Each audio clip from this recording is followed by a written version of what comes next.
is that whether it is a small enterprise or a large one or a mid-sized one like the one where I work, I think the leaders really have to step up in terms of dealing with what this pandemic is going to, what it's going to have, or what is going to spell out for the employees or for the other senior management. So like to address things like job loss and salary cuts and stuff. Now, there are some things that are going to be inevitable, and there are some industries and companies that are not going to be able to survive this. Okay, because here's the thing: to make it to the other side, you either need to have incredible cash reserves, or you need to have a very long rope with the bank.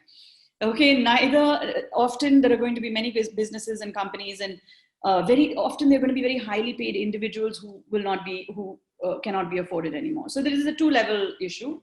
I think in terms of for companies, I think the leadership really needs to, and I'm sure they have, I think at least at our organization, the leadership has really taken the helm of, people taking salary cuts and, staying on board, because they're committed to the overall purpose and coming out on the other side, perhaps changed, but not defeated.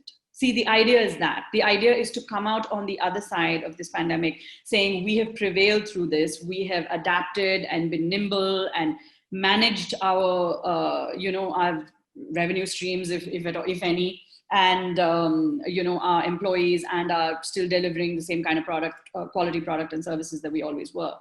But on the other hand, I think at the employee level, there's a different kind of concern, because, especially with often with senior management, they're the ones who are often very well paid. And they're also the ones who have monies kept away, so they can actually afford to take cuts and things like that. But we have multiple, if you take India as an example, we are such a stratified society, and hence the economics and then the labor force is also stratified as well, right? So I think I think there are different issues at the migrant labor level. There are different issues at the supply chain level. There are different issues at the middle management level. And leaders right now, this is the opportunity for them to rise. This is the opportunity for them to deliver, to perform, and to keep people. What is the idea here? I mean, what is important? It's to keep people focused on the end goal, which is making it through this pandemic, and even if they have to adapt to significant changes, still be committed to the end goal, which is the product or service that they deliver. So this is going to heavily rely on company culture, on the kind of management style that has been adopted in the past. So companies are going to be significantly tested during this time, and the proof of the pudding is going to be not just in who comes out at the other end of it, because it's not just in terms of leadership. Sometimes the money just won't hold, right? So I think for employees, this is going to be an individual journey. If they get laid off, they're going to have to continue to look for jobs and still be optimistic and keep their LinkedIn's on point, and continue to search. And this is just not the time to put your tail between your legs and sit in the corner.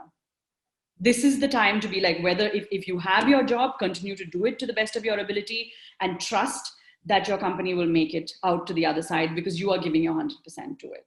And if you have lost your job, this could give you two opportunities. One is to find another one in the same field, if that's where you want to be, or perhaps even rethink your journey or rethink your goals.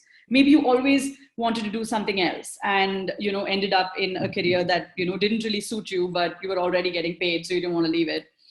This might be a good opportunity to reconsider. I know it's not a luxury for everyone, but if somebody does have that opportunity, I would encourage it. I think we're all being brought down to ground zero. This reminds me kind of like a 9/11 situation. But, and this is for our entire country, if not the entire world. So I think it's a big question that you're asking. And I think what I would like to just reiterate and really focus on is the importance of leadership at the senior level, middle level, and each one has to be their own leader, right? You have to think like a boss, and this is the time for everybody to be their own boss. And you may find, because I always have believed that there's always a pot of gold at the other end of the rainbow. I know it sounds a little trite, but like keep pushing forward, believe in yourself, play to your strengths.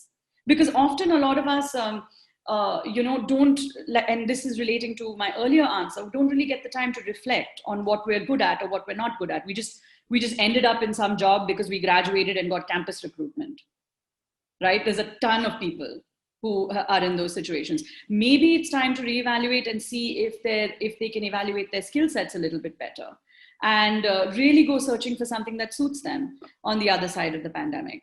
However, the economics of it is a much bigger question, which relates to the government, etc., which I'm not necessarily adequately equipped to answer. But I can definitely talk about from a leadership perspective and from an employee perspective, and in the fact that every employee has to function as a leader of a big team, small team, or just himself.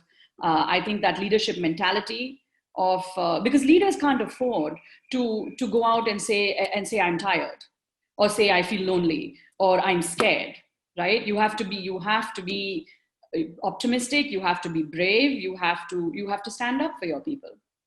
So when we're all split up into single employees, can we not do that for ourselves? Isn't it a unique opportunity in one way?